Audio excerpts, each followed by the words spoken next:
समाज जब तक ठंडा नहीं पड़ेगा उन दोषियों के लिए, जब तक फांसी नहीं हो जाएगी।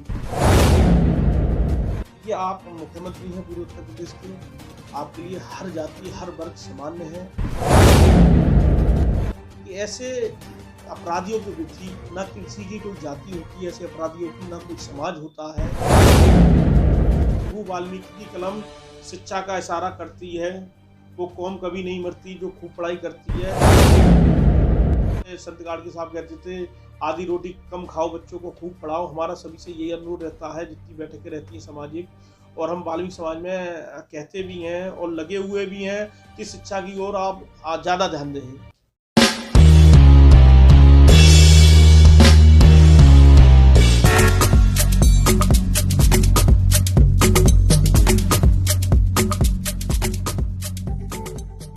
आज मैं पहुंचा हूँ एटा और मेरे साथ वीरू कुमार वाल्मीकि जी हैं, हमारे भाई, और जिलाध्यक्ष हैं अखिल भारतीय वाल्मीकि महासभा के एटा से। जानेंगे क्या है इनकी राय। सीबीआई ने अपनी चार्जशीट जो दायर की है हाथरस देश की बिटिया गुड़िया के मर्डर और बलात्कार के केस में, उसके बारे में इनका क्या कहना है? सभी साथियों को जय भीम, जय वाल्मीकि। साथियों, जो सीबीआई ने अपनी चार्जशीट दाखिल की है, हम उसका स्वागत करते हैं, क्योंकि सीबीआई द्वारा जो जांच की गई वो निष्पक्ष हुई और उस हमारी बिटिया को 50% अभी न्याय मिला है। 50% न्याय इसलिए मिला है कि अभी वो दोषियों को फांसी की सजा नहीं सुनाई गई है। हम लोगों ने जो भी प्रयास किए, सभी सामाजिक संगठनों ने लोगों ने मिलके वो सारे प्रयास आज 50% हमारे सफल हो गए। सीबीआई द्वारा रह गई उस लोगों की फांसियों की। हम माननीय मुख्यमंत्री महोदय से एक अनुरोध करते हैं कि देखिए, आप मुख्यमंत्री हैं पूरे उत्तर प्रदेश के, आपके लिए हर जाति हर वर्ग सामान्य है। आप द्वारा जो सीबीआई जांच कराई गई वो सब के लिए मान रखी गई, और हम आपसे भी पूरा वाल्मीकि समाज अपील करता है कि ऐसे अपराधियों के विरुद्ध ना किसी की कोई जाति होती है, ऐसे अपराधियों की ना कोई समाज होता है। ऐसे लोगों के विरुद्ध एक कानून बनाया जाए जो भविष्य में, जैसे विदेशों में चलता है कि ऐसे प्रतियों के लिए कानून जब बनाया जाता है तो उनको भविष्य में ऐसे लोगों कोई भी अन्य लोगों को भी दिल दहल जाता है ऐसी घटना से। ऐसा कोई कानून बनाया जाए ऐसी बहन बेटियों के लिए, और उस कानून का पारित किया जाए। मेरा माननीय मुख्यमंत्री से निवेदन है, अनुरोध है कि वो हाथरस कानून के लेके जो सीबीआई द्वारा जांच की गई है उसमें सभी का सम्मान किया जाए और बेटी को न्याय मिले। मेरा बस सभी से ये अनुरोध है, यही मेरा निवेदन। वीरू वाल्मीकि जी, आपको नहीं लगता कि एक तो हमारा समाज है जो अपनी बेटी के लिए न्याय मांग रहा है, एक बिल्कुल हमारे सामने दूसरा समाज बैठा है जो अपने आपराधिक प्रवृत्ति के बच्चों को बचाने के लिए भी सड़कों पर है। धारा 144 वहाँ पर लगी हुई थी, उसके बावजूद वहाँ पर खाप पंचायतें हो रही थी, और कुछ असामाजिक तत्व लोग गाँव में जाकर हमारे बहुजनों के दूसरे संगठनों को ललकार रहे थे। उनकी वीडियो भी वायरल हुई है, आजा बेटे आजा, हम तेरे को देखते हैं, तू एक बार हमसे आके मिल। मतलब ये क्या आपको लगता है कि ये कहीं ना कहीं प्रेरित है, या इसको हम कह सकते पूर्व आयोजित था कि उनके बच्चों ने, जिनके बच्चों का नाम आ रहा है इस कांड के अंदर, वो पूरा समाज अपने बच्चों को बचाने के लिए सड़कों पर उतरा, लेकिन कहीं ना कहीं हमारा समाज सिर्फ तभी तक रहा जब तक के सीबीआई जांच नहीं सौंपी गई। उसके बाद अभी क्या लगता है कि समाज ठंडा पड़ गया है अपने बेटे के न्याय के लिए? नहीं सर, मैं आपको बताऊं, कल एक हाथरस में जो एक BS4 बनाया गया है समाज द्वारा, उसकी बैठक की गई है। समाज अभी ठंडा नहीं पड़ा है। समाज जब तक ठंडा नहीं पड़ेगा उन दोषियों के लिए, जब तक फांसी नहीं हो जाएगी। रह गई बात इन लोगों की जो लोग चैलेंज करते हैं कि साहब आजा बेटा आजा, तो ये गलत है। क्योंकि देखिए, मैंने अभी भी कहा था कि किसी अपराधी की कोई जाति विशेष नहीं होती।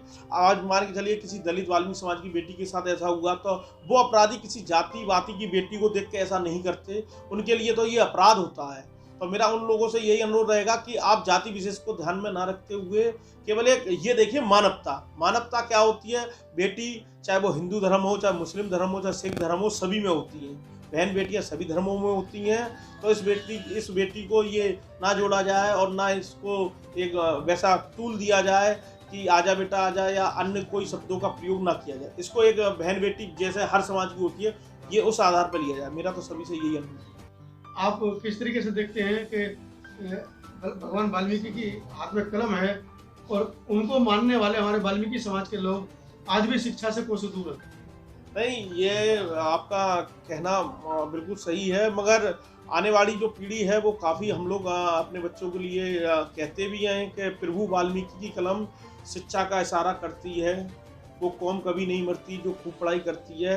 तो हमारा ये संदेश रहता है समाज में कि बच्चों में जो शिक्षा की कमी है और हमारी जो भी मीटिंगें सामाजिक रहती हैं, हम सब में यही अनुरोध करते हैं कि समाज में ज़्यादा से ज़्यादा शिक्षा के लिए हम कहते हैं कि आप जैसे संत गाड़गे साहब कहते थे, आधी रोटी कम खाओ, बच्चों को खूब पढ़ाओ। हमारा सभी से यही अनुरोध रहता है जितनी बैठकें रहती हैं सामाजिक, और हम वाल्मीकि समाज में कहते भी हैं और लगे हुए भी हैं कि शिक्षा की ओर आप ज़्यादा ध्यान दें।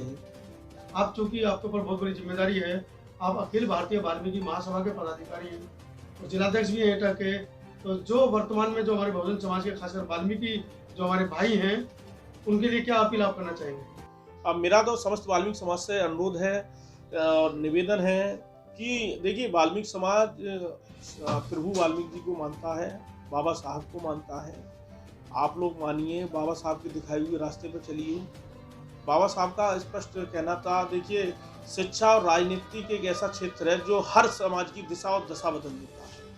तो मैं तो सभी वाल्मीकि समाज से जितने मेरे युवा साथी हैं, मित्रगण हैं, मैं सभी से यही निवेदन करता हूँ कि अपने बच्चों को शिक्षा दीजिए और राजनीतिक में भी बढ़िए, क्योंकि राजनीति की ही वो ताले की चाबी है जो हर दरवाजा खुलती है। तो इसलिए राजनीतिक और शिक्षा दोनों में अधिक रुचि लें और अपने बच्चों को जरूर शिक्षा में दें, क्योंकि बेशक हम लोग नहीं पढ़ पाए हों ज़्यादा, मगर अपने बच्चों को जरूर पढ़ाएं, क्यों पढ़ने के बाद ही बच्चों का आने वाला जो उज्जवल भविष्य है वो संवर सकता है। अन्यथा हमारे पास कोई ऐसा साधन संसाधन नहीं है बिना शिक्षा के जो हम अपने बच्चे का भविष्य बना सकें। बाबा साहब ने कहा था अंतरजातीय शादियाँ कीजिए आप, जिससे कि समाज में जाति तोड़ सकें। अभी पिछले महीने दिल्ली के अंदर एक ऐसी ऐतिहासिक शादी हुई जिसमें जाटव समाज के लड़के ने वाल्मीकि समाज की बेटी से शादी की।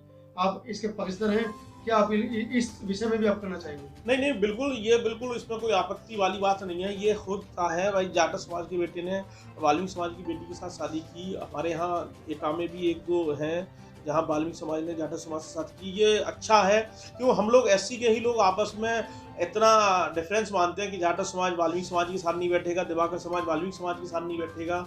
तो पहले तो हम लोगों को जो अपनी गलतफहमियां हैं यही दूर करनी है, क्योंकि बाबा साहब ने किसी एक व्यक्ति के लिए नहीं किया, बाबा साहब ने समस्त अनुसूचित जाति व्यक्ति के लिए किए थे, जिसमें ना उन्होंने ये देखा कोई जाटव है, वाल्मीकि है, दिवाकर है, धानु के, उनके लिए उन्होंने समस्त एससी के लिए किया था। और ये बहुत अच्छी बात है कि जो हम लोग ये जो नई नींव रखी गई है वो अच्छी रखी गई है, और इसका मैं स्वागत भी करता हूँ और समस्त से अपील करता हूँ। कोई दिक्कत नहीं है इसमें भाई, आज तक शादियाँ में कोई जाति विशेष तो देखा ही नहीं जा रहा, और हम लोग तो वैसे भी एससी के हैं, और अगर एससी में बेटी या बेटा वो चलेगा तो कोई दिक्कत नहीं। बहुत बहुत धन्यवाद आपका, आपने अपना कीमती समय समता आवाज टीवी चैनल के दे दिया। बहुत बहुत धन्यवाद। सब्सक्राइब करें आपके अपने चैनल समता आवाज टीवी को, बेल आइकन दबाना ना भूलें सबसे पहले हमारी वीडियो देखने के लिए।